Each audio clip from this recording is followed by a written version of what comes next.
What's happening, white people? What's happening, everyone? We've got a re-recorded episode of episode 3 because we need to respond to some of this backlash that we've been having on a TikTok and a Facebook post we did. Tony, do you want to explain what the title of the video is going to be? We're calling this episode Attack of the Fatties, and the simple reason is because they have got so triggered over a little comment that was made, an old story from 21 years old. We've had 55,000 views on Facebook alone. How many comments? Pretty mental. It's like comments, 300 odd comments. You know, we've had women in America like, oh my God, you can't say that. But then she's the size of an absolute elephant.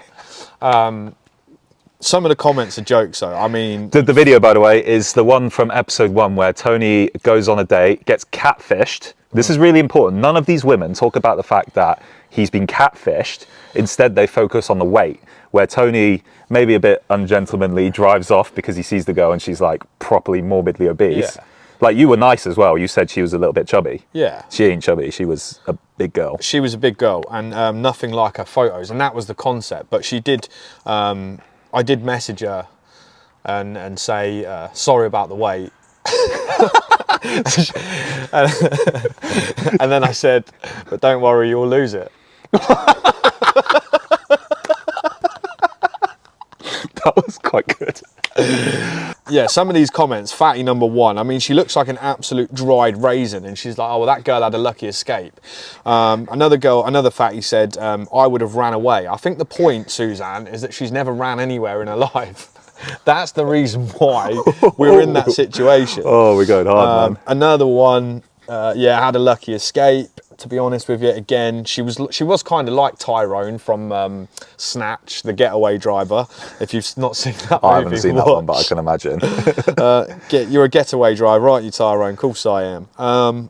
So, I don't know if you've noticed, on our table, we've got a bucket of KFC. In homage. In homage and to this special episode. We've saved one piece for the funniest reply from the biggest girl. We will mail you a big piece of KFC for the funniest response to this video. Funniest response, we'll get a piece of chicken. But on a semi-serious note now, I know we spent the first 2-3 minutes rinsing people in the episode, but we are going to make some very interesting points and talk about some double standards, especially in today's society, because the point of that little short that we put out, which is about a minute long, was completely missed. The whole point was that Tony got catfished. And yeah, he said some comments which aren't very nice, but you were 21 at the time. Like, I'm always nice, Dom. What are you talking about?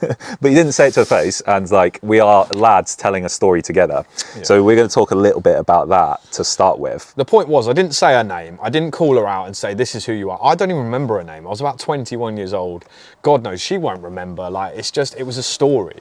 But you've jumped onto it, give us loads of backlash for it. So we wanted to address it and address the double standards, because the reality is if I had said, a girl pied me off because when she turned up I was shorter than her, you girls would have all been in the comments absolutely creasing, laughing, oh, that's so funny, I did that one time, blah blah blah blah blah. Yeah, why do men lie about their height on Tinder? Yeah. Oh, I ditch these men all the time who are short. It's the exact same thing. Apart 100%. From, I would say it's even worse because men can't change their height, whereas women can change their weight. And in fact, if women put themselves on that journey, me being a personal trainer, I've experienced this hundreds of times with people. When people lose that weight, they never come to me and say, oh, Dom, you ruined my life by getting me in shape. They always turn around and say, I feel so much better. I feel so much more energetic. Not just women, men as well. Men as well. There was a couple of little simps comment on it. Obviously, you know, little like women pleasers, like, oh, all the girls are going against these, or all the fat girls are going against these, let me put a comment and try and make myself look like an angel. Mate, you're a simp. Like, you're obviously a male. Get to the gym with a trainer and get yourself looking buff, and then you might actually get some decent women. He probably has a wife that's 20 stone heavier than him. I doubt he had a wife looking at him. Oh, you reckon? Yeah, nah. 100% virgin. So we got virgins and fatties commenting. Maybe they're both, maybe they're virgin and they're fatties. But the interesting thing to start with, I'm going to ask you a question, Tony. Go on. Why do you think it is only fat women and people who don't really have very good things going on in their life that are backlashing on this short that we've got. There is not a single attractive woman that has commented on that. Why is it such a sensitive topic to talk about weight? I guess it only triggered the people that it affects, doesn't it? I mean, like anybody that's like, I suppose, good looking or whatever, and not in that situation, they don't find offence to it because it doesn't impact their life, because they're not, it wouldn't happen to them. Yeah. But for all of these women that have commented, it's like, it's obviously a very sore subject because it's probably happened to them in past. Yeah. They probably put false photos up of themselves to make themselves feel better. It's easy to sit there saying, oh, you know, you're insecure for saying this stuff. Actually, no, I'm not insecure, because I wouldn't have put a video out there saying that I did that if I was well insecure and worried about what women think. So it's the complete opposite. It's the insecure people that are jumping onto it saying, you know, you can't say that, you can't say this. But the same people would laugh if it was the other way around and it was a man. And I think that men are always like, it's okay to say this stuff about men. Oh, let's get a drink from that man in the bar. Let's go and laugh with our mates that we just robbed a drink off him and now we've ran off. Yeah. You know, that kind of stuff's That funny. unattractive man, yeah. Like, Look at that little gimp at the bar. He wants to buy me a drink. Shall I get 10 out of him for all you girls? And I'll get one for my boyfriend while I'm there as well. Yeah. And then they run off laughing and giggling. That's absolutely acceptable. But you say a story about how you drove off and sprayed water up a fat. You do a little, what's it, Tokyo Drift, Fast and Furious, pasta. Sprayed water up her and fucked off. No, it wasn't quite that bad. No, it wasn't that bad. It wasn't that bad. Look, honestly, Tony was 21 at the time as well. And you've said in some of the more sensible comments that you would have handled it probably a little bit differently nowadays, wouldn't you? Yeah, obviously. I mean, look, them stories are funny because they're about past lessons. If you don't make mistakes growing up, you don't learn from anything, right? So the reality is that's a funny story to look back on now. But now at 30 odd year of age, there's not a chance in hell I would meet someone off a fucking dating site without vetting them first, without looking into their profiles. I was young, like, oh yeah, whatever, this girl's messaging me saying she wants to come down from Cambridge. All right, cool, got nothing better to do kind of thing. And why wouldn't you? But yeah, again, at 21 years old, you're not the same person you are now. Yeah, you got a lot more life experience. A lot more inexperience back then. You know, like I said, I wouldn't have met someone in the first place that I hadn't vetted now, because I've been through them situations, and that's exactly why they're funny. Yeah. And do you know the good thing about funny stories and jokes? Some people like them and some people get offended. In all seriousness, I wouldn't be meeting people like that again. You know, dating sites and stuff, that was a thing of the past back then. Like now, if you go on them now anyway, they're shit. You know? Exactly. And you're always better off meeting people like on a night out or whatever, or through friends, or, you know, dating And sites. the thing is, if you are a larger woman on a dating site, or if you're a larger woman dating in general, there will be people that like you for your size and accept you. Yeah. But the whole point of our story was that this woman, or this girl, put out photos that were clearly not her. Listen, there's curvy girls that are well attractive. You know, I'm not saying that because she was chubby I drove off. I said that, but I didn't mean that. I meant she was big, like, you know, in comparison to what her photo showed. Body from Crime Watch. Face from Baywatch, body from Not Crime even, Watch. yeah. Face from Crime Watch, body from Crime Watch. Yeah, pretty much. Like, normally I would say she's a prawn, cracking body, throw away the head. But literally, it's just not the case. Like, she was more like an elephant hoof. So, you know, when I said chubby, I was being nice. But actually, she wasn't chubby, she was fat. Yeah. And there is curvy girls that are well pretty. You know, don't get me wrong, there's loads of curvy girls that are pretty. But there's a difference between curvy and fat. What I want to say as well is, I got similar backlash for a video on our TikTok. Yeah. And it wasn't anywhere How you near. made that girl go for a run round. Got a 10k steps in, that's what the story was. Nah, my story, like, if you remember from episode 1, all you guys listening, you probably have listened to episode 1, was about the exact same scenario, me meeting a girl based on her pictures on Tinder. She looked pretty in her photos, she looked slim, that's my type, that's personally what I like. It doesn't mean that everyone likes that. And she turned up and she was nothing like her photos. Now, I'm just not attracted to overweight girls. That's my personal preference. But the point is, she lied about it. And all the comments are getting triggered about, oh, how dare you talk about this? We are a red flag in a man. Like, what? Just because I have personal preference. Do you like short guys? Yeah. But maybe you don't like guys with they beards. Maybe, yeah, of course they do. Like they're short kings. it's circumstantial, isn't it? Beauty is in the eye of the beholder, Dom. Yes. So, but lying is never the right course. Lie. If you're a liar, you're a liar. You know, people were saying, "Oh, you should have spoke to her because she might have had a really nice personality." The reality is, she doesn't have a nice personality because she's a liar. You know, if you've got a nice personality, you're honest about who you are. You're true to who you are. You don't try and change to be something you're not. It's kind of like what we're saying now. Like, I'm sitting here saying, "This is who I am." I'm not going to pretend to be all like PC and all that kind of bollocks. I'm going to say it how it is, and if you don't like it, you don't like it. I don't really care. Would personality have mattered anyway? Does it actually matter? Absolutely not. No, because it's that good old saying. Initial attraction, like for girls, girls can say, and guys are not bothered about this, but girls can say, you know, you've got a really nice personality, you're funny or whatever, but I don't find you attractive. And guys can be like, yeah, well, that's absolutely fine. I understand as a man, even though I'm an absolute 10 out of 10, not everybody is going to think that. You know, some people are blind. You know, loads of girls are pretty. A guy can look at 20 girls and think they're all pretty, but then it's which one would you prefer to be with? Because they've all got fake lips, fake tits, fake hair, fucking fake personalities. So it's like, you know, the thing is, trying to find the worst. You can find a good woman, and she might be a good woman, and she might be overweight. Yeah. But the point is, I can also find a good woman who I'm attracted to. Yeah. So why do I go for the one that's overweight? I don't. It's not my type. It's not what I like. If you can afford to buy a Ferrari, you're not going to go and buy a push bike. Yeah, exactly. You know, if you can have your pick, you ain't going to do that. And guys will do that because there's a lot of guys that are not very good at talking to girls, and they don't really have much status, and they don't really earn no money and whatever. They're probably going through loads of shit, probably got kids with fucking different women, and so value's low, so they will lower their standards. But you don't have to do that. It's not you should lower your standards to be nice to someone because of their personality. That's bullshit. Exactly. Why don't we talk about some of these double standards as well? So I got a few videos that I've taken up for this. Yeah. Let me pull them up.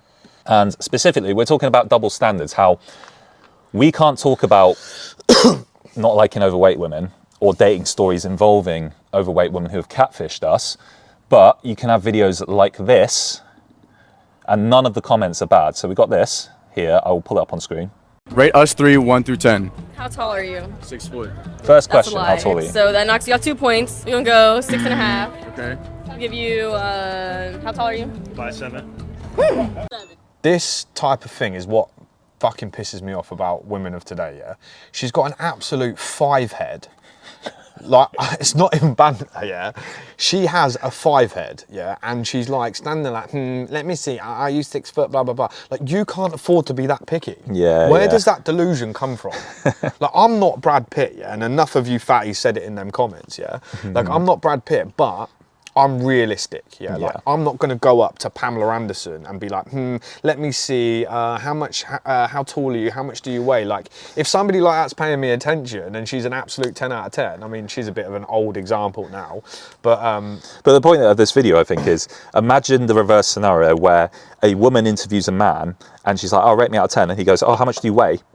She's going to get fucking pissed off. All the comments are going to be like, how dare he, he's a misogynist. 100%. Why is it such a double standard in today's society, especially when men can't actually change their height, but women can change their weight? Yeah. It's a double standard because of the way that society is made. Like, we live in a, we talk about like women being oppressed and this, that and the other, and it's absolutely the opposite now. Like, women are the most protected species on the planet. Like, I don't care what anybody says, they are. You can't say anything to a woman. There's no accountability to a woman. She can do stuff wrong, and if you say anything to her, you're controlling. I had a conversation with somebody before, and I said, like, what is it specifically that women want? And she said to me, women want to be led. And I said, but that's bullshit, because in today's society, as soon as a man starts to lead you, you class them as controlling. Yeah. Like, the way that a relationship works is for, and women like this, they like to be, like she said, they like to be led, but they're not distinguishing the difference between having a man that's leading and in control. Because if you're a leader, you're in control. You can't be a leader and be a backseat person. If you're a leader, you're in control of the situation. The thing with that statement as well is, you know, women saying, I like to be led. It's very ambiguous. What does that mean? So it can be changed depending on the way that you feel. One day you're a leader, you do the exact same thing the next day, and you're controlling. Yeah. And It because depends, but it's like anything, it's circumstantial to them, like this exact example.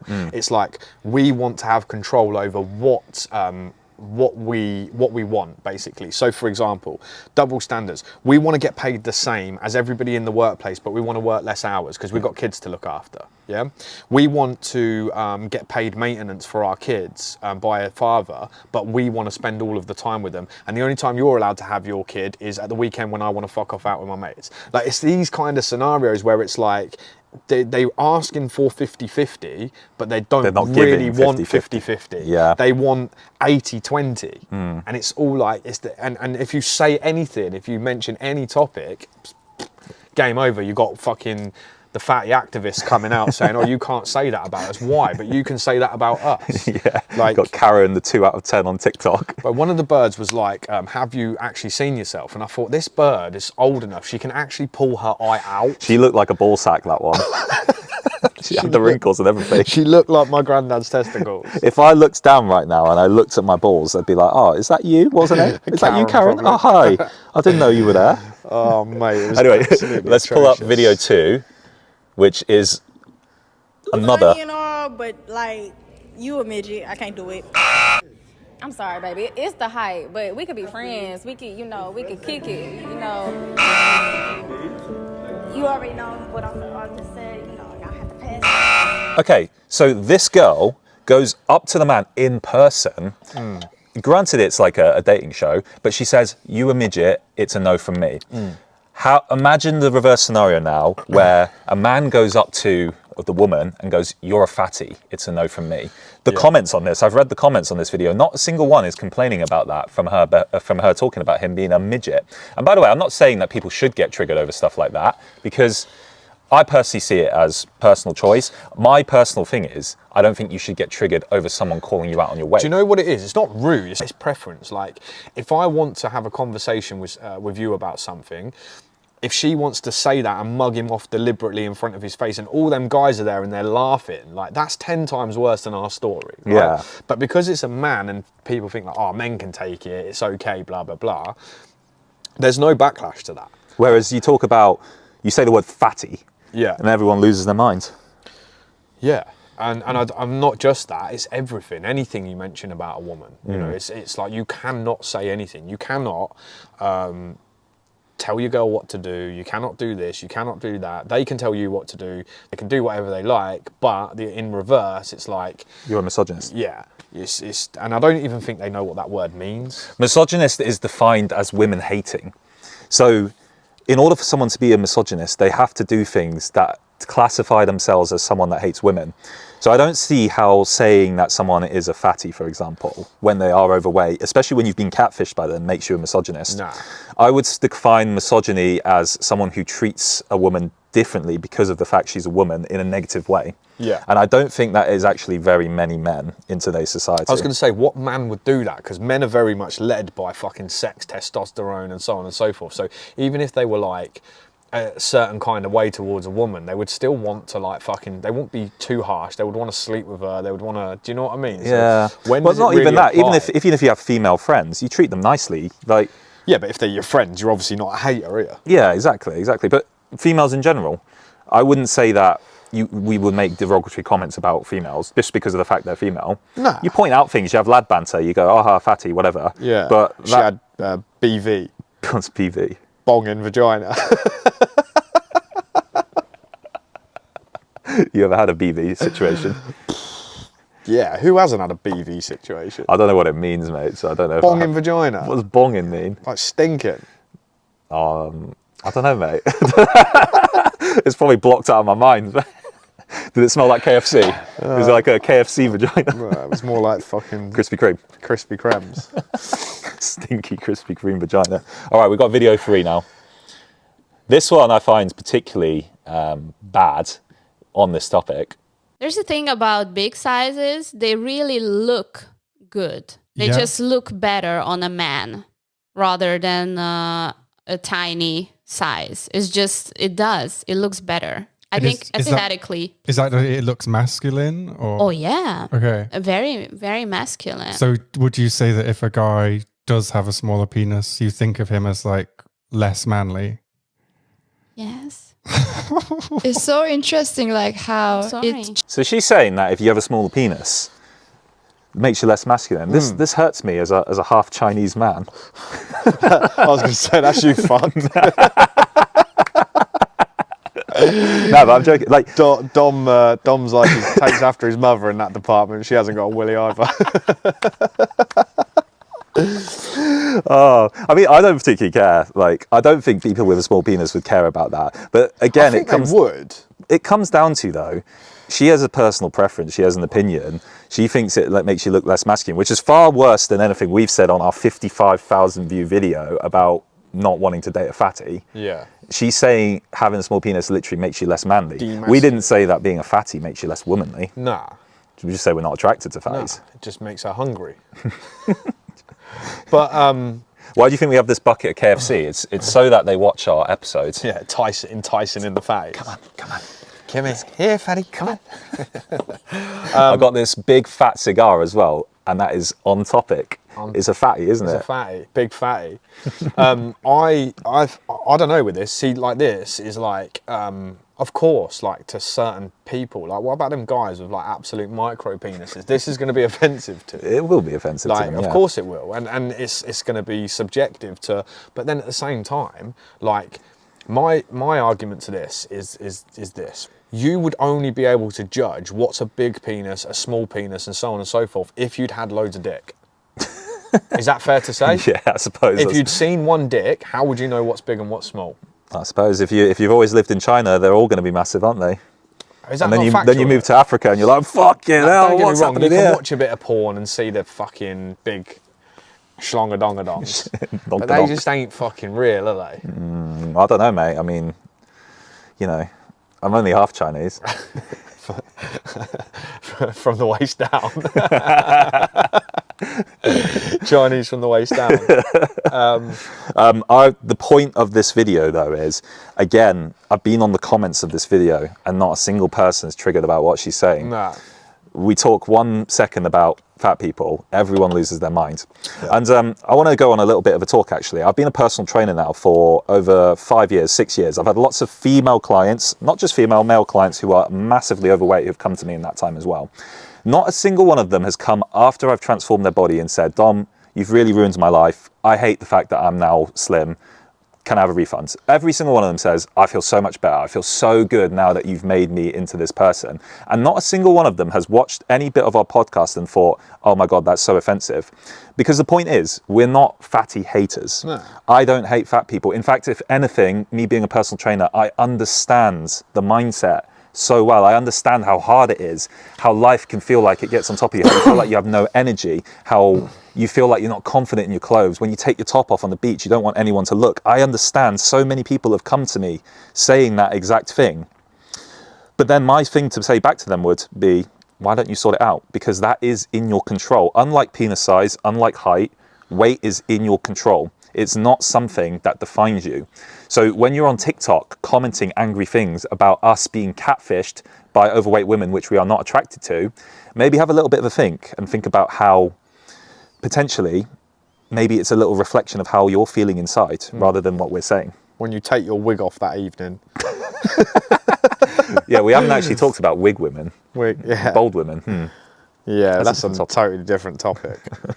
But I was going to say, as well, you know, like with the whole thing you said about it improves your life and it has various different things. You know, for me personally, this stuff is all subjective because I'm the type of person that when somebody tells me something in a negative way, my instant reaction is, I'll show you. And I do the opposite. So if somebody says to me, you're going to be a failure, for example, you're going to do this, whatever, I will prove them wrong. And that's my attitude. So for me, it's like tough love. But that's why you now feel good about yourself and you've made something out of yourself, because you could have been that guy getting triggered by everyone saying that you're a failure and continuing to be a failure. Yeah. Couldn't literally from the day I left school. I mean, it all started for me at school because there was this one teacher, and he was a bit of a lad. He was jokes, to be fair, and he was a science teacher. And on results day, I remember he was laughing at me, saying, as I was about to open my GCSEs, and he was saying he always used to walk past me at school and do the burger flipping sign because he was like, oh, you're going to be working in McDonald's, basically. That's harsh. No, but he was funny with it, and like, because I'm not a simp, I took it as, all right, I just used to say, all right, I'll show you. And as I said, at the age of like, and as soon as I left school, I was like, fuck that, man, I'm not fucking going to be doing some shitty dead end job because otherwise he'll laugh. I always used to have him in the back of my mind doing the burger flipping. Yeah, and it literally stuck with me, and that's my personality type. So like, if you put me down, I'll prove you wrong. Yeah. So when I'm like being the way I'm being, I'm not trying to insult people or anything like that. I'm trying to actually boost them up. Like in the long run, it's like, it's just how I get my boosts. Yeah, and look, we don't make this podcast to piss people off and to make people feel shit. Yeah, you might hear some of what we say and feel shit. Yeah. But if you actually take the mindset of, well, I'll show these guys, I'll lose some weight, and then I'll come back and I'll make a comment, then we'll be like, fucking well done, you know? Good job. Like there was a comment in them comments where a girl that I know put a picture up saying, oh, this is me now, kind of thing. And she was clearly joking, but do you know, like, the amount of likes and stuff that one comment got? Because people were thinking, oh, fucking hell, this is amazing now. Yeah. Suddenly it's a positive. It's like, oh, look, she's gone away and she's turned her life around, and look at her now. And it's like, ha, the joke's on you, kind of thing. Yeah. Obviously, in this instance, it isn't, because I would say that girl's probably still fat. but that comment, for an example, it was like, oh, look, everyone's praising her. Oh, look at what she's done. Like, blah, blah, blah. The joke's on you. And that's how it should be. Yeah. You know, if I put you down and you come back fighting and you fucking... Then you earn my respect. 100%. Yeah. Whereas if you go on our TikToks and you comment like, oh, red flag, we're just going to laugh at you. Yeah, red flag. And then you look like an absolute bull. You're just going to charge towards us. Charging ballsack. Yeah, fucking absolute charging ballsack. So, we got a comment here, Dom, that I want you to respond to. We've got, struggling to believe this guy is a PT in Peterborough. I hope his female clients see this and realise who the person training them really is. Interesting. What's your thoughts on that, Dom? Well, first of all, I've had some female clients that have watched some of our podcasts and they've really enjoyed it. They've said that it's a really interesting conversation and that we're having some funny stories. But what I would say to that comment is you've completely missed the point, because in that reel, TikTok, whatever it is, that is the story of me going on a date to Ferry Meadows, and the girl is about 20 kg overweight. And by the way, if you know how much 20 kg affects your body, you will look like a completely different person. So this girl didn't look anything like her photos when she turned up. And I was nice to her. I got out of the car, I talked to her, we sat down for 30 minutes, we had a nice conversation. I remember her telling me about a job. She was like working in a pub or something like that. Yeah. She was actually quite a nice girl. I wasn't rude to her at all. No. We walked back. I mean, I said like, oh, my mum needs to, you know, make dinner, which is why I need to go. But she wasn't like, she wasn't shocked by it. She wasn't like upset or anything. Like, she was like, oh yeah, cool. And then, yeah, she had to pay for my parking, which... Made her pay for your parking, made her think about food. And the whole time you was just thinking, this bird would crush me. Yeah, I'm just a prick, just an absolute prick. But no, the point is, I had a nice chat with her, I just wasn't attracted to her. And I'm allowed to not be attracted to her based on the fact that she was not what her photos looked like. I'm not attracted to overweight women. I'm sorry for overweight women out there who might be attracted to me. I'm just not attracted to you. Look, I'm sorry. I've got Madison now. She's not overweight. I'm just not attracted to you guys. But one thing I would say is, if you watch that video and you get pissed off at me, have a little think about what's going on inside your own minds, because I haven't said anything wrong. Yeah, okay, we're laughing about it. We're two lads having lad banter. You don't usually see that stuff on the internet. But I would give you some advice personally. If a man likes you for being overweight, well, or he likes the overall package and part of that package is you being overweight, then fine. But that person is not me. And in my experience from training hundreds of guys and being around lots of guys, that is not the experience that most men live. I just thought of something as well, like which you might be able to answer. So the reason why some of them might be getting triggered is maybe it's this scenario. Let's say, for example, obviously you got your missus, you're happy, Madison, you're all cool, she's in good shape. What if let's say in the future you had kids together, she ends up having little Chinese triplets. And she gets absolutely massive. She gets honking. But what do you do? Is that them thinking that, oh well, like what if about in that scenario, like because like what you're saying is that I'm not, the initial attraction for somebody isn't there. But what? Let's flip reverse. If I love her and she gets overweight, yeah, like let's say you're with someone and she starts to get overweight over time.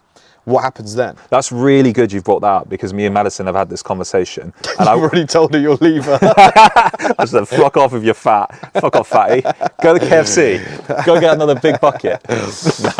No, we've actually had this conversation, and she, obviously being a logical, smart woman, we've talked about it, and she said the same to me. So I've actually said to her, look, if you were to get overweight, for me it shows laziness. Yeah. For me it shows a lack of respect for your body, and it also shows a lack of respect for me, because you know I like you when you are athletic. Yeah. So for me, if you were to get overweight and it's in your control, that for me is not something I'm going to be attracted to. I didn't say I'm going to leave her.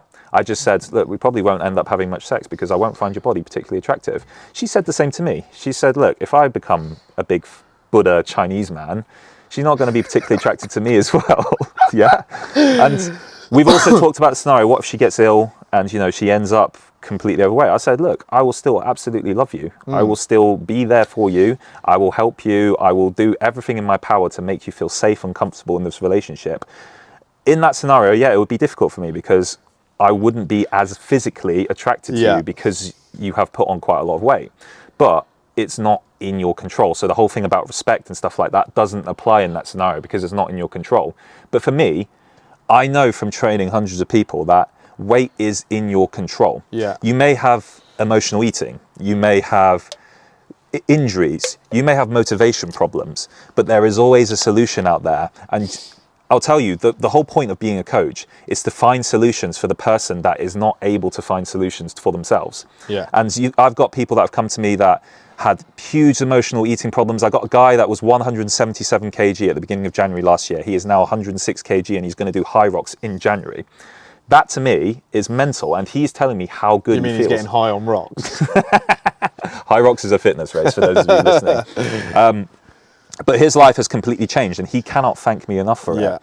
So going back to the relationship thing, if your partner becomes overweight, and sometimes it happens and it's out of your control, fair enough, but a lot of the time it is in your control and you become lazy and you don't prioritize it, there is a very good chance that you are going to be less attracted to each other. And the only reason you might think otherwise is maybe you're that minority that doesn't care, but it's usually a little bit of delusion thinking that, oh, I've got, you know, other things going on, I can't possibly do that. There is always a solution. Because at the end of the day, even if you can't get yourself to the gym, you don't have time, eating is the number one reason why people get overweight. So, or what you're eating. How much you're eating. I literally, when I train clients, I don't get them eating chicken, broccoli and rice. I don't turn their diets upside down. It's all about portion control. We've got a bucket of KFC on the table, not because we're using it as a prop. We are using it as a prop, but I was fucking hungry. But because we're both in shape lads that can eat stuff like KFC because we understand nutrition. So if you are someone watching this podcast and you are pissed off at us because you are overweight, just know that there's solutions out there and they're not particularly hard. You just have to get into the right routine, into the right mindset, and you'll watch how your life completely changes when you get yourself into shape. I promise you, if you're overweight and you're unhappy with us, get yourself into shape, come back to us, and if you're still unhappy with us, then I'll say, look, I'm sorry. But right now, it's a reflection of yourself. But right now, go and eat another cream cake, fatty. Go get yourself a big bucket. I actually I'm slightly different, and this is going to sound weird coming from me, but I think if I was with somebody, because even when I'm with like good-looking girls and whatever, after a while, the looks do fade. And it's less about that for me but the first, don't get me wrong, the first initial attraction, it's got to be there and you've got to feel it and so on and so forth. But then after a while for me, like if I'm committed and I'm in, like I care less about what they look like and stuff, and it's more about the personality side of things after that. I don't think we disagree on that though. Well, I'm just saying in my circumstance, if I was with a girl that I really loved and we had kids together and whatever, if she put on a little bit of weight, like I probably just wouldn't look at her any different. I genuinely don't think I would. But a little bit, like define a little bit, because I get it. Madison puts on a little bit of weight. There's I obviously don't really boundaries, care. Isn't there? Yeah, like I'm talking 20 kilos. Nah, there's boundaries to everything, but like my general type and body shape, I don't think could ever have the capability to put on that much weight. Yeah. Because I like quite small, petite girls with fat asses in most cases. He likes them thick girls. Yeah, well, nah, not thick, like small girls, but with, you know, big bums or whatever. But I think their general body shape, they couldn't really put on that much weight. So if they gained a bit of weight or whatever, I don't think it would bother me too much. It's different for individuals. Like, I'm not saying it's weird if a guy likes a really overweight girl. If she's morbidly obese and someone's attracted to her, cool. She's going to live her life happy knowing that a man's attracted to her. I'm just saying it's a rarity in my experience. And if you are someone that's overweight, you are limiting your dating pool. You are limiting your relationship pool. And it's not a particularly hard problem to fix. Nah. Like, in my experience, once you get people, even the people that really believe that they can't lose any weight for whatever reason, once you get them doing the right thing, they do lose weight and they do change. For me, it's not the losing weight that's the hard thing. It's the mindset to pull yourself to make a change. People are scared of change. They're scared of doing something out the norm, scared of putting themselves out there to be laughed at. You know, everybody's so worried about everybody else. Yeah. And I think that when you actually forget the exterior, forget everyone else and focus on you. It's like, why? When in the first moments of a breakup, like, people will latch onto other people as like fill the void. It's, in my opinion, is the worst thing to do. The first thing you need to do is focus on yourself for a bit, because once you focus on yourself and realize the things that you need to work on, you can then put the steps in place to then start to make the right changes, and then you will find and be attractive to the right person. But changing that mindset, I think, is the hardest thing for everyone. It's the mindset of self-improvement rather than trying to change everyone else's opinion to fit your agenda. Absolutely. Isn't it? People are never going to change their opinion on you. What they think of you, they think of you, and it's whether you care what they think or not. Yeah. Fine if you don't care, but I'm just saying, especially with the weight side of things, if you do improve that side of things, you are going to notice people being more attracted to you in general. Yeah. You are going to notice people talking to you in a slightly different way in general. And for you fatties watching this, it's a change that you can make. That sign up to my coaching program at Donald's PT. He's dropping. Oi, I'm plugging ads in on the podcast. That ain't allowed. No, but seriously, how much are you paying us? seriously. I know we speak harshly sometimes. We have a bit of lad chat. We use the word fatty, which is not a particularly nice word. When I speak to people that are overweight, I'm extremely respectful. I listen to them. I listen to their problems. I want to hear what's going on so that we can find the solutions.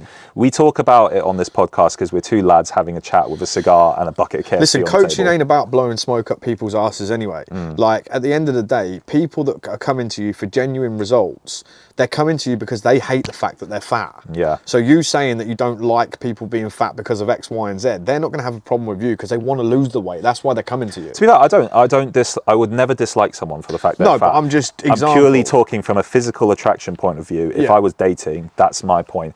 But from a, like, I don't know, personality point of view, from a, like, the way I look at them sort of view, I would never judge anyone for the fact that they are overweight. And maybe this is the point that people are missing, which maybe people are missing the point when they listen to our little shorts. We are not judging the fact that you're fat. We're talking about dating experiences. Yeah. Dating experiences with catfishes. One had no hair and one was fat. Yeah, like, we're talking about catfishes and people are missing the point to focus on the fatty stuff. But let's be honest, even your fucking good-looking misses that go out and they wear all makeup and this, that and the other, and then, you know, they wake up in the morning, they're fucking living, walking catfish, let's be honest. Yeah. You know, them girls that you'll meet in town and they're just fucking caked in it and you got to get the fucking chisel out to get it off. They leave a fucking imprint of themselves on your bed, like, cause of all the fake tan and shit. Like, yep. You know, they're walking catfishes as well. The only thing that helps them is they ain't got loads of fucking excess body weight, so they don't get judged as much. But it's still the same shit. They only get judged in the morning. Yeah, you wake up with fucking Godzilla. Fucking hell, girl. Holy shit. It's King Kong. So, you know, it's all the same shit, isn't it, really? It's just the fatties get more stick because it's more visual. I think the fatties, the fatties, usually the reason why it's such a sensitive topic is because they do feel so bad about themselves. Yeah. So when someone kind of pokes that bear, it creates a reaction. It's like, for example, if you were really insecure about your height, and someone said something about you being short, you would probably go commenting all over on their TikTok and be like, how dare you, how dare you? But Well, but that's the thing. if I was if insecure. you were that person, right, yeah. but the fact that you don't feel that way about yourself, you just go, oh well. Listen, it's that's only a opinion. problem if you let it be a problem. Like you can't. These exterior factors, like you like height and things like that. You can't help that. It's not. It is. Well, what the it thing is, weight you can help as well. But weight you can. But like with height and stuff like that, from a young age, it's like, okay, well, I've got a disadvantage here. If I'm in a group of 5 boys and I'm the shortest guy, let's say, I'm slightly disadvantaged. Fine. Yeah. But then what do I do to counteract that? Because life's a competition, right? And for me, it's always been about being the winner. Yeah. Whatever I do, I've got to be the winner. So I was the smallest player in the football team. Didn't stop me from scoring the most goals. Do you see what I'm saying? Yeah. Like I'm going to stand out in another way. Because Yeah. I understood from a young age that I'm competing here with these guys. Every time I'm in a circle of friends and girls come over and whatever, we're competing. Yeah. Who's the funny one? Who's the good looking one? Who's got the most money? Whatever it is. And if you start to become all of them things because you improve yourself, then a little thing like height doesn't set you back. Yeah. So to all the short kings out there, Hey. you don't have to worry about height. If you've got banter, if you've got something going for your status, and just build yourself up better, make sure you fucking got good teeth. Make sure you've got good, you always look fresh.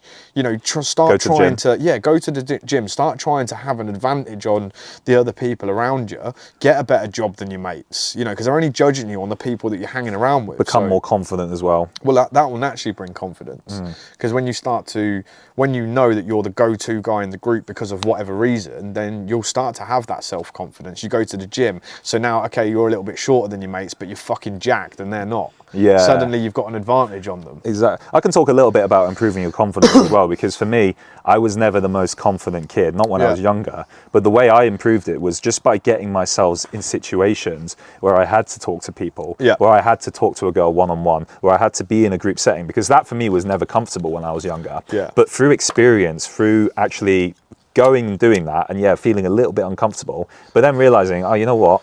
My world's not going to end, even if it is a little bit awkward. You then actually start to become that guy that doesn't really give a fuck in those scenarios. 100%. And then you can become your authentic self. And the most important thing with confidence is being your authentic self, isn't it? Authenticity is the most important thing, because you always get found out in the end. Yeah. It's like, how many girls have you met that pretend to be a certain way, and then after 6 months, the true colours start to come through? Or when you're on like nights out, when you're like 18, 19, you always got that loud, fucking annoying guy that's just pissing everyone off. Thinks he's the best thing since sliced bread. But deep down, he's the most insecure guy 100%. there. The most insecure, the loudest is normally the most insecure. Trying to get all the attention, blah, blah, blah. And they're just annoying, aren't they? Mostly, yeah, just annoying. But when you're the confident guy and you sit back and you just watch them fuck it all up. Yeah. And then you sweep up afterwards. Sweep in. They Swoop just in. call me the fucking janitor. Because I'm cleaning up. That's jokes. But yeah, so I think it's understanding your place. So when we look at some of them comments from them girls, it's like it made me laugh, because it's like, really, can they be that delusional? But a lot of people are, not just girls, guys, like delusional. Like they have to put other people down to make themselves feel better, which is what they were trying to say that I was doing. I wasn't putting that girl down to make myself feel better. I was telling a story about something that happened 10 years ago. It wasn't like, oh, let me tell a story to put this person down and calling her out and blah blah blah. And I just think the delusion of some people, like you watch them videos, that girl with a 5 head trying to say, oh, you're not 6 foot, so you're not attractive. Like, get a fucking grip. You're probably a brokey with probably 2 kids by some different men, and you're standing there judging somebody about his height. But yet, what are you bringing to the table? She's got AIDS, mate. But seriously, like, what are you bringing to the table? That's the next thing that we should move on to. So, like, the status about of relationships and why women are so entitled today. Why do you think they are? Actually, shall I answer that to start with? I personally think it's down to online dating nowadays, because there was a study where on Tinder specifically, it was the top 10% of men that are getting 90% of the girls, which means the bottom 90% of men are there competing for 10% of the girls, and not one of them is getting really much attention. Not one of these 90% of guys is getting much attention, but because guys, they'll go on like millions of dates, they'll have like 5 bitches on the go. all these 90% of girls are getting loads of attention from this 10 out of 10, 9 out of 10 man. Yeah. So they then think in real life, when they go out and they go to bars and stuff like that, that only the 10 out of 10 is acceptable. So it's created a huge disparity, hasn't it? Well, look at it like this. You're a guy, right? I'm one girl. If I message you, oh, hey Dom, do you want to come to my house? I've got loads of female friends there. It's all free drinks, all one night, blah, blah, blah. You don't really know me, but I feel like you're a good looking guy. Do you want to come? That's one message. Then you get another message. Hi Dom, I've seen that you're a PT. You're very, very attractive. I'd love for you to train me because I want to be, around you more often. Then you get they would never say that. Then but you get but this is an example. Then you get another message. Hi Dom, listen, me and my friends have just rented out a yacht, and you're really good looking. I think you've got some good looking mates. Do you and your mates want to come on my yacht and have a party? You don't know me, but why not? Yeah, I've got some really attractive girls coming. If you started to get messages like that every day, you're reversing it. Yeah, I see what you're doing. Every day, yeah, you would be like, fucking hell, I don't need to try. I can be a gormless twat. I don't need a job. Look at me. I'm fucking, I'm God's gift. Look at all these women messaging me, right? Now reverse that. That's what women are doing. That's what the attractive women are doing, yeah. Not even just the attractive ones, even the ugly fuckers, because 90% of men are simps for any woman that will give them attention. Yeah. So you've got these bang average girls thinking they're fucking 10 out of 10s, when the reality is they're not. Yeah. Like, you look at how they judge themselves. Oh, you're about a 2 out of 10. And what the fuck are you then, darling? My estimation of a 10 out of 10, let's be realistic. Somebody like Margot Robbie, she's a 10 out of 10. Probably not even her now because she's getting a bit older. Let's say when she was 21, Margot Robbie's got to be a 10 out of 10 at 21, right? So if you're judging that as a 10 out of 10, how are these fucking heifers saying that they're 8 out of 10? Yeah. No, you're not. You're not even a 5. You might be a 5 in your social circle of fucking idiots because you get loads of tramps around Peterborough messaging you saying, hey, darling, do you want to come for a drink? Yeah, but you're not a fucking 10. Like, you need to have, realism needs to come back into play. Yeah. With these girls. Because the thing is that the 10 out of 10 guys that the girls are aiming for, most of them will look at you and they'll know that you're like a 5 or a 6. Yeah. So they'll just use you and then they'll move on to the next girl. 100%. And then they end up perpetually saying, oh, why are men such dicks? But if you actually gave that man who's actually on your level, the 6 out of 10 man, guy's got a decent, stable job, he's okay looking, he's nothing special, but he's a nice guy. If you gave that man a chance, you'd actually end up in quite a happy relationship, 100%. I think. Yeah, 100%. And that's the thing, is like, with girls as well, and we all notice this at times, the second you start to give a girl an inch of, let's say in the chase, right? Guys are quite good at in the chase, they fucking just let the woman chase after them, whatever. They're probably playing around, a few other girls, they're not really that bothered, and that's when the girl is mostly interested, right? Yeah. Soon as you then get tied down into a relationship, the girl thinks she has to stop trying. Suddenly it's like, right, in some cases, it's like, oh, right, this guy's turning into a bit of a simp. Kind of like what you were saying about they sit there playing games, getting fat and losing that attraction, right? But it's more the fact that it's just easy for the girl now. Yeah. And so, for the guys that are like that are happy and content in a relationship, they're like, oh, okay, well, I can start to be a bit more vulnerable now. Like, I'm with someone, I'm happy. I don't need to be this fucking stand-up guy that's going around, fucking around, playing. But they don't want that. They want somebody who's constantly out there, keeping them on their toes. They want the guy that's unreachable to have. I think in some scenarios, like, it's not necessarily unreachable, but I think a woman finds it attractive when a man continues trying to elevate himself even when he's in a relationship. Yeah, but look at it like this. Imagine a girl is with you and you're on the same level. Or in fact, it doesn't work when you're on the same level. You have to be above. Yeah. Let's just say you're above, you're providing all the time, you're a stand-up guy, to them you're a 10 out of 10 at that moment in time. Then let's just say for whatever reason, woman gets this, she gets into a new career, starts to get a really high paid job, and now suddenly she's mixing with guys that are 10 times more successful than you. Suddenly they think that you've gone down the scale and they forget who brought them up. Right. Does that make sense? Yeah. So in that scenario, it's like, it's so easy to throw somebody away because you think that you found better, or because you think that now I'm around somebody else, oh, this is more exciting. It's like, you're no longer, which is why as a man, you can never stop achieving. Yeah. You just can't. Because as soon as you stop and you start letting go of the things that you liked, like gym, boxing, whatever it is, as soon as you start to let go of that stuff, you then just become, less of a man to them, in my opinion. You'll always have that fear then. I don't see it very often that a woman would elevate herself around that sort of men, and then when she's with a bang average guy, but it's like on a sliding scale, isn't it? Because she might end up in a job where there's some more attractive men, and you've always got to become the more attractive man than the people that she's seeing. But attraction's different for not them, just physical attraction, I'm talking about general attraction, like Yeah. ambition. It is the ambition thing. Like if you're at home and you're like a guy who's just become complacent, lazy, you've got a boring dead end job, you ain't going anywhere with your life, and then suddenly she's elevating her career and she's better than you, and then you're still trying to be the man in the relationship, it doesn't work anymore. Yeah, the relationship dynamics get flipped. Because it's then, don't flipped, they? it's roles reversed. Now I've seen she's it. the provider. I've seen it lots of times. I personally don't think it really works when the woman has a higher status job or even I don't earns think more than it the does. man. Not often. I don't see it work think very ever often. does. I think what super successful woman is ever going to act like a woman for a man that is not as successful as her. Yeah. She's always going to be the provider, the leader, and whatever, which means that the man she ends up with has to be a simp. Yeah. For the only way for that dynamic to work. Yeah. Or she thinks, right, okay, I'm going to find somebody more successful than me. Do you see what I'm saying? Yeah. Because in the relationship, it has to be one dynamic. Somebody has to be the leader. Somebody has to be the follower. You can't have both. You can't be equal. And I don't believe. I think, in my opinion, it doesn't really work that often when the woman is the leader in the relationship. No, it depends on the man, doesn't it? Is the man prepared to sit back and let the woman be in control? Which not many men are.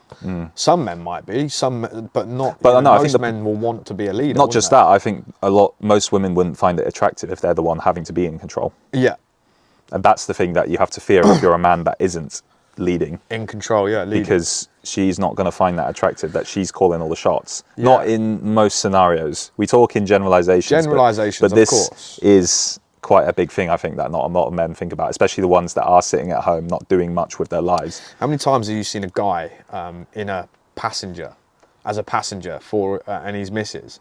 And every time I drive past somebody like that, it's in the passenger, and they're looking at my car like, they're always them kind of guys. Like the Gormers go, oh. Driving past your Range Rover Sport. Range Rover, yeah. And they're like, and I just think to myself, straight away, I instantly think, what a fucking melt that guy is. I don't know why, yeah, that's just my opinion, yeah. But I just think, well, it could be anything. His car might have broke down and his missus might just be giving him a lift, yeah, whatever. But it's just the way I instantly look at that guy and I think, you're a fucking melt, mate. Why is your missus driving you around? Yeah. I mean, I wouldn't mind personally, but it's subjective. It's subjective, isn't it? But have you ever drove past someone who's looking out a window like, yeah, Gormless at the car, like, oh and wow, he's got a nice car. He's got a fucking TN hat on or something, and He's in his shitty like Tracksuit. Citroen C1 or something, and he's like, oh, that's a nice BMW. Gorping, and his missus is driving. Yeah, I wouldn't like the feeling that he's feeling, put it that way. Nah, you know she's getting wet. Seeing you drive by. Especially when she sees a 6'2" bearded, Fucking- half Chinese man. Fucking puddle, get the wet floor signs fucking out. biceps. Clean up on aisle 4. Car just breaks down. It's like, oh shit, it's got water damage. Stalls it at the fucking lights because she's gorping. All right. Interesting topic now. Let's on. move on from there. Can men and women be friends? No. You don't think they can be friends? It's a weird one because I have a very, very close friend who has kids, guy that, we really get on. But I think I'm so thoughtful as a person. So like, let's say for example, I was one of these simpy guys that was constantly messaging her and say, hey, let's do this, let's do that. I think eventually he would get pissed off. I don't know if he would because he's such a decent person, but you never know. And that's just the way I think. So I'm like thoughtful of it. Like I won't message her all the time. And like if we meet up, like I went round hers the other day and love her family and whatever. And we've been on holidays and so on and so forth. And that dynamic works, but I'm well respectful to her relationship, if that makes sense. Sounds like she's your friend though. 100%. But you just said you can't be friends with her. It depends on the circumstance, doesn't it? Who is the guy? What type of guy is? So many guys hang around girls because they want something, because they're simping. So what do you think is the circumstance that works for a man and woman to be friends? Let's use this as an example.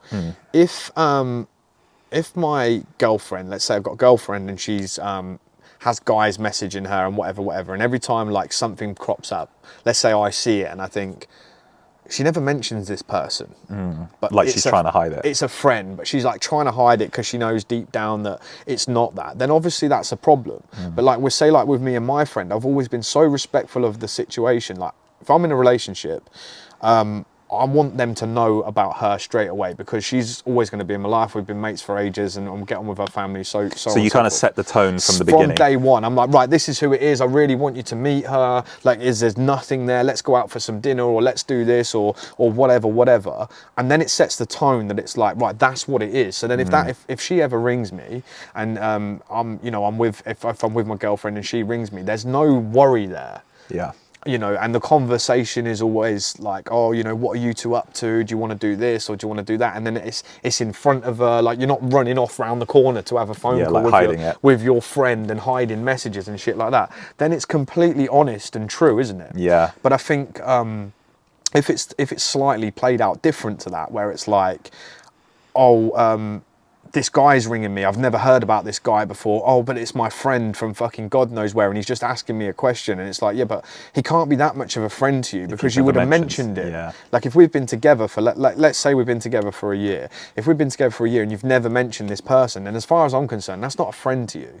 That's somebody who you may be an acquaintance with, you may know, but to class somebody as a friend is totally different. Yeah. It's like that's your way of manipulating the situation and saying, this is somebody who I could potentially spend time with.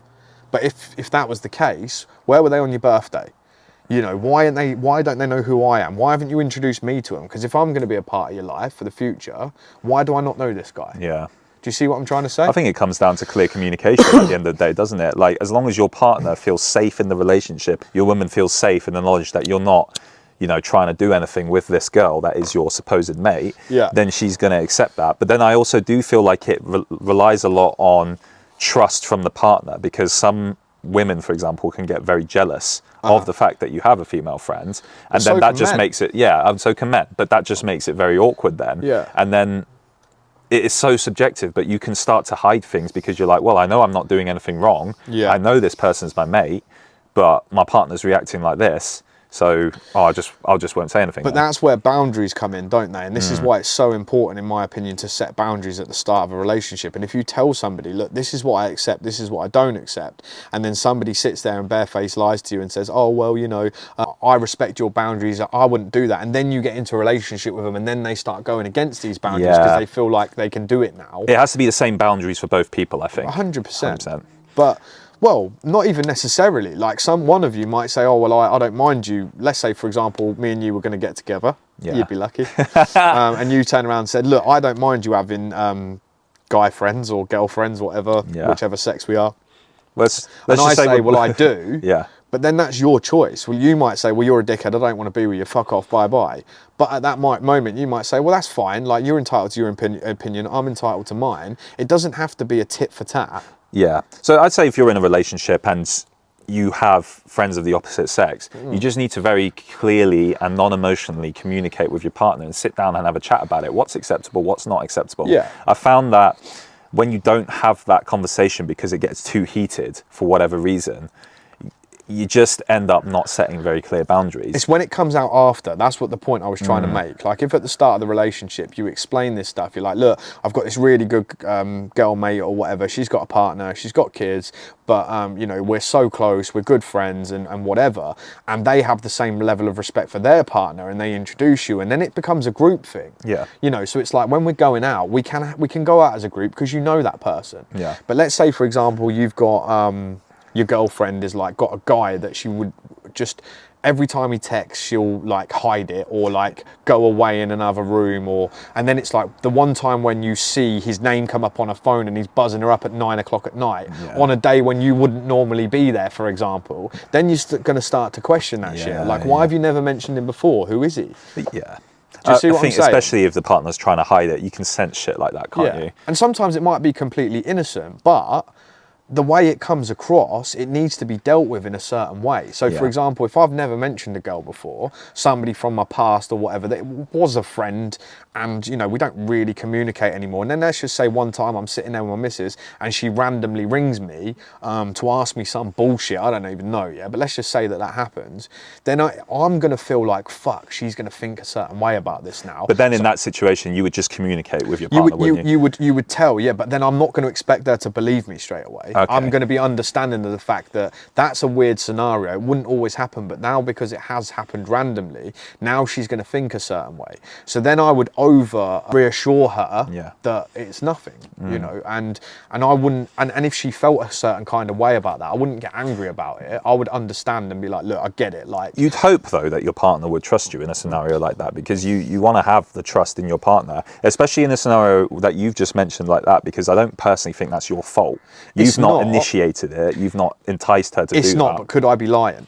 You could be. So that's the thing. So like you say, you should trust somebody, but when you're getting to know somebody, let's say in this kind of thing, you're kind of finding all this stuff out in the first 6 months to a year. Yeah. Like after a year, that will never be a problem because you'll already know all of these people that's supposedly your mates. Yeah. There shouldn't be any new names that come out after that time and so on and so forth. But it's like in the first sort of 6 months to a year, you're kind of finding all this stuff out. Yeah, but that comes down to trust, because in that first 6 months to a year, you don't really know that person. Exactly. You haven't built up the trust. But I would hope that in that scenario that you mentioned with some random girl just, you know, messaging you on your phone and your partner's never heard of it, especially if you're deep into the relationship, you have to hope that your partner has the mindset that they trust you, because I would take that mindset personally. Because if I saw that on my partner's phone, I would personally be like, I'd ask questions. I'd be like, yeah, what's going on here? And then I would trust the answer. But then it comes down to nuance. You've got to read their body language. Are they trying to hide it? Are they being a bit weird about it? Someone might just be a really good liar, but you would just hope that you're not with that person that's able to lie with you. Yeah, you would hope. And I think that reality is that you shouldn't react to every scenario like that anyway. I do in certain circumstances because that's my personality type. I'm an overthinker and I can react quite quickly because I'm snappy, you know, and I'm an overthinker. So, you know, if I see a scenario like that, 10 different scenarios come in my head and I'm like analysing everything bam, bam, bam, bam, in seconds. So then it looks like a fast reaction because it's a fast reaction to you, but it's not to me because I've already thought about every scenario. Does that make sense? Yeah, yeah. So that's kind of the trait of an overthinker. And it's such a negative because people that don't understand that type of mindset can take it the wrong way. And so like you said, you'd like think you're being like controlling, you're being horrible, or you know, you're not trusting me, you're not giving me the benefit of the doubt. And it's like, for me, it's like it doesn't need it's not supposed to come across that way. But I just, as an overthinker, I need the scenario dealing with straight away. I can't let it burn on for 3, 4, 5 days. I just need to deal with it. I think it's good why we have differing mindsets on this, because I think I'm the opposite. I think I'm an underthinker in scenarios like that. I'd ask, like, if I trust my partner, I would ask them, hey, who's that? What's going on? They'd explain it. I'd be like, okay, yeah, cool, fine. Yeah. And then you would hope by giving them that trust that they then don't hide things. And this where it's important to understand human body language, understand your partner's cues and stuff like that, because I think you know when your partner's being dodgy versus when that scenario's just happened and it's not in their control and there's nothing dodgy going on. And I trust my instincts on stuff like that rather than trying to overthink it, because I personally think if you overthink stuff like that, you're just going to end up not trusting your partner. I'd say it's one of my biggest negatives is because overthinking is great, but it's also a massive negative. It's great in terms of you can get ahead in life and you can be very, very successful because you can overthink about, you know, how you're going to achieve stuff and blah, blah, blah. Tasks are easy to achieve because you've thought about your whole scenario for the day in seconds. And it's like, you're like bang, bang, bang, bang. But then in other circumstances, it's such a negative. And I think it comes down to understanding who your partner is. So in your scenario, you'd hope your partner would be someone that would be quite reassuring and sort only of like in certain circumstances. Like I don't want I'm not insecure for my partner to have to reassure me every day, because I just think that I'm not a bad looking guy, I'm fucking doing well. I don't feel like I need reassurance every day. But in certain circumstances, like yes, like if a random guy rings your phone and I don't know who the fuck it is, you've never mentioned this person before, and you suddenly get a random message, then you're going to obviously think a certain kind of way about it, and you're going to be like questioning it. You know, it's human nature to question things. Not everything is as black and white as it seems. Some people live their life like everything should just be black and white and it just is what it is, but not everybody's like that. So I think the biggest point is it doesn't matter who's right or wrong. It's about, if you actually care about someone, love someone, it's about learning to understand how your partner is, and then being sensitive to each other's needs. That would be the best thing in my opinion. It's like, okay, you might be a certain way, I'm a certain way, but if this is going to work and you actually genuinely want to be with me and I want to be with you, there's going to be things that I don't like about you, there's going to be things that you don't like about me. But how do we come together to, if we actually care about each other, to make it work long term? There's one good word for that. Go on. Compromise. Exactly. There we go. Anyway, let's talk about, what about in the scenario where you've got two single people? Can men and women be friends? Ignoring relationships, can Ignoring men and women be relationships, friends? just single, platonic. Purely platonic single friends. As a man, I'm going to say no. What if the woman's a fatty? Definitely you can. But would you? But you become like the mates you hang around with. So would you hang around with a fatty? Depends what she's like.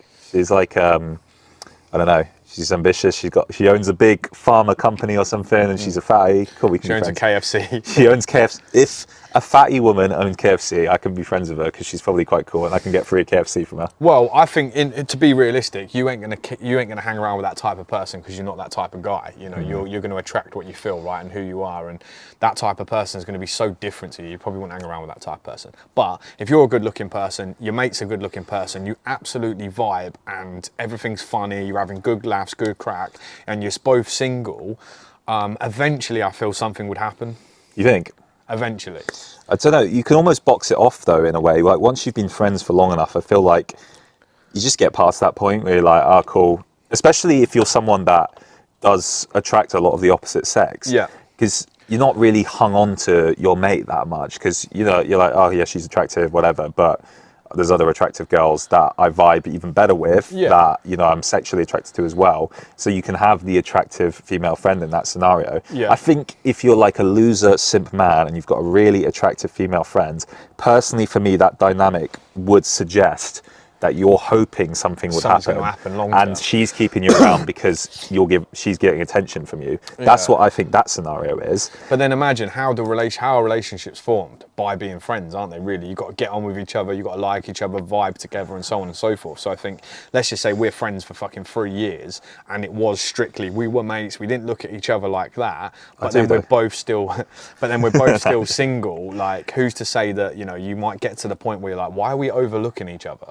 Like, could something not just work with us? Maybe you would eventually have that conversation together, to be fair. Or you just get them drunk and end up banging them. On that note, let's talk a little bit about men's mental health. Yeah. Was there anything particular you wanted to say?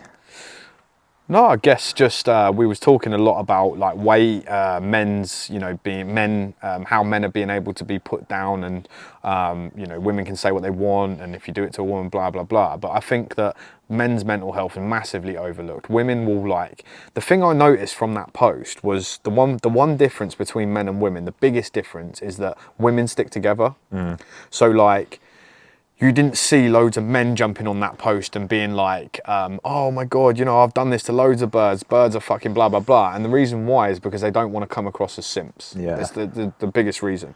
They're more worried about like their future bang because they probably don't have many prospects to bang. Right? Yeah. So it matters to them how they come across. But women will stick together. And I think that like when women are going through shit, they call their mates, they stick together, they've got that vibe. Men are not like that, are they? They're quite, keep it to themselves because they don't want to look weak. I think I've read a statistic somewhere that over 50% of men over the age of 40, I think it was over the age of 40, don't have a single person they would call a close friend. Wow. Which is crazy, isn't it? It is, yeah, because you need people to vibe with. We've said before, you know, you need your boys, you need people to be around. And I think that women are very good at that, you know, and it's easier for women because if they're feeling lonely, feeling vulnerable, they've probably got about 10 simpy guys in their inbox that they can just message and be like, hey, why don't we go out for dinner? Because they're just looking that they want some company and want to get out of their mind for the evening. But not just the simpy guys as well. I think women are very good at keeping in contact with each other, being more vulnerable with their emotions. Yeah, of course. I think men often, when they're going through shit times, they'll kind of hide themselves away from everyone. And then you kind of like end up distancing yourself from your friends because you don't feel like the man anymore. Yeah. But then it leads to a situation where you're in a vicious cycle. You actually feel like less of the man because now you've got no one to talk to. Because of that competition element. We know as men, we're always in competition. And if I start going to everyone and saying, oh, I'm weak now and I'm feeling vulnerable and feeling lonely, then I know that I'm going down in the leaderboard. But perhaps it's something we could learn from women, that if you are a little bit more vulnerable, especially with your male mates, and you do talk about when you're a little bit down, not talking about like whining and bitching and doing nothing about it, but seeking advice, seeking help, then you would probably you would find more men with less mental health issues because they are talking. So it's something that me and my mates sort of vowed to do for each other like about 3 or 4 years ago, when we said, like, you know, we all go through shit. We was quite like the alpha bunch, like, oh, you know, we're all smashing it and so on and so forth. But we all was going through a bit of shit in our own personal way. And we kind of sat down together and said, you know, we are this is our little circle. This is who we are. We know each other inside and out. We don't have to feel vulnerable in this circle. If you've got shit going on, tell me, and then I can give you some advice. And most of the advice is sort your fucking self out. Stop being a little prick. But sometimes you need to hear that. Sometimes you need to hear that. And so it's really, really good now. I know with confidence I've got that little circle where I can go and we're not scared to open up anymore in our little circle and get advice from each other, which is something we never did before. Yeah. If you ever said anything, you would have just got ripped in that group. Like, you know what boys are like. Yeah, so especially you young say boys. something and they're like, I used to say, oh, my hair's fucking getting shit, and they used to rinse the fuck out of me about that, yeah. But then now I've had a hair transplant, it's like they can't really say much anymore. But now they also see the other side to it, that they're like, you could have a girl talking about you on their podcast about a Baldy story. He took off his cap and he was bald. Yeah, I'm no hatfish though. I've got hair now. I had a hair transplant. Yeah, I want to tell a little bit of a story from when I was at my lowest ebb, and hopefully, like, any men who might have like mental health issues who are listening to this can kind of take a little bit away from it. But it was back when I was like 22, so 7 years ago, about 2017 time. I was with that crazy ex-girlfriend that I was talking about in episode 1. Yeah. You know, the one with severe mental health issues. And at the time, I was just too nice, mate. I basically was taking the stance of, you know, she's got issues. I need to help her. I need to be there for her. So I'd like left my job. I was paying for the rent. I was like in a house that I couldn't really afford, living off savings. And I remember every single month I was getting like more and more scared that I was going to run out of money. And she was just like taking up all my energy, like screwing things up and stuff like that. And it was only by reaching that lowest point, the point where I felt so shit about myself and so shit about my career and my situation that I was in, that I actually learned anything. Because if I had never reached that lowest point, I probably wouldn't have the drive that I have nowadays. I know what it feels like to be completely broke. I know what it feels like to be in a relationship that feels shit to be in. And that's helped me in further life, because now I'm in a good relationship. I'm very ambitious. I work extremely hard because I know what the point of it is. It's to avoid that situation that I was in. And to guys who are at the lowest ebb, the fact that you are at your lowest point right now is not a bad thing, as long as you learn from it. As long as you look at, what should I not have done that's gotten me into this situation, and what solutions are there to my problem? Well, look, the answer is there's no better place to build from than rock bottom, is there? Because you can't go any lower. Yeah. You literally can't. And if you're at the top, you better believe that you can come down, because there's ceilings to everything, isn't there? That you can't go any lower, but you also can't necessarily go any higher. The only way is up. Yeah, so if you're at the bottom, it's actually a positive, because you've got something to build on. If you're at the top, then you better believe that hard times will come as well. You know, so it's not a complete, you have to constantly be going. It's a game you can't complete, isn't it, as a man? I believe. It's getting into that solution mindset. If you have that solution mindset, you'll get yourself out of rock bottom. Simple as that. Yeah, but everything passes, doesn't it? It's like, it's time, you know, passes for successful people. They start to go through shit, then they get successful again. People at the bottom, they can only get better, and then they'll go through shit again. And how many times have you heard of that story of the entrepreneur that was alcoholic and sleeping in their car? Yeah. And now they're like a multi-millionaire. They reached rock bottom. Yeah. And they only went up. OnlyFans came out and they started selling their arse off. Yes, mate, don't tell everyone my business model. No, but you're right. It's always the story, isn't it? Yeah. Let's wrap up there. Yeah, so So that's the end of episode 3, Attack of the Fatties. I feel like we actually got quite sensible there in the end, didn't we? No, we're not trying to hurt people. It's just, you know, it's topical conversation. Some people will get offended, some people won't, but hopefully we're bringing some value to you guys. Look, it's lad chat at the end of the day. It's always going to be slightly offensive. And the point isn't to offend you. The point is to hopefully realise you learn. Like, if you are a fatty and you are listening to this, hopefully you understand that we're not attacking you because you are a fatty. We are just saying we don't like being catfished, and that your life will improve if you do lose a little bit of weight. And hopefully I've kind of outlined all the reasons there. Yeah, and you'll use less toilet roll. And also you won't be spending all your money at KFC. KFC. Right, Cool. let's wrap it. Peace. Peace. Good evening.